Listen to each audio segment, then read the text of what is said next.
睇到國內一個有100萬粉絲好出名嘅風水號響度賣水晶，號稱帶上招財進寶旺人緣，呢個就冇錯嘅。但係作為一個命理師傅，將一啲普通商品當法科一樣賣，點解咁樣講？過萬人就有過百萬人嘅個體。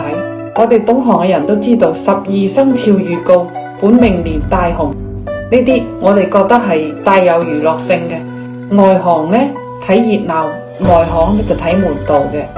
睇八字先至可以知道你嘅生旺密碼同埋流年興旺嘅。更加冇講一啲明星帶貨達人出嚟講水晶，仲帶上咗能量玄學呢啲元素，簡直係誤人子弟。買能量唔係簽名，唔係名氣授權，請個名主播講故事，搞掂咗就交俾流水線嘅。想改運必須係知命而改運，都有10大要素：1命2運3風水4讀書5積功德6名7相8敬神9如貴人10養生，結合命理5行大運流年，我仲要用4維連接齊你嘅3生同當下，搞清楚咗先可以做能量水晶嘅匹配。後期仲要水晶消磁注入需要嘅當下嘅能量，所以呢個能量真係唔係咁簡單，亦都可以簡化所有嘅流程，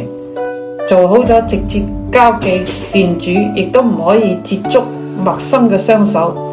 所以要成為一條流水線批量生產嘅真係唔係咁容易。所以做水晶能量手鏈，我都會開啟4維空間嘅靈性連接，想做到嘅就係有效嘅匹配，確保萬無一失。所以當大家戴上去覺得有力量去推動呢個鏈，係經過師傅手手啟動、手手封印，亦都只有當事人先能夠體驗到乜嘢先至叫能量水晶。睇住信眾係俾媒體求財求黃精、粉晶黃桃花，米冇火係做唔成飯嘅。所以巧合仲好，一啲學術不精、胡言亂語嘅結果，斷章取義，最後不痛不癢，仲直接懷疑玄學、封建迷信係冇用嘅。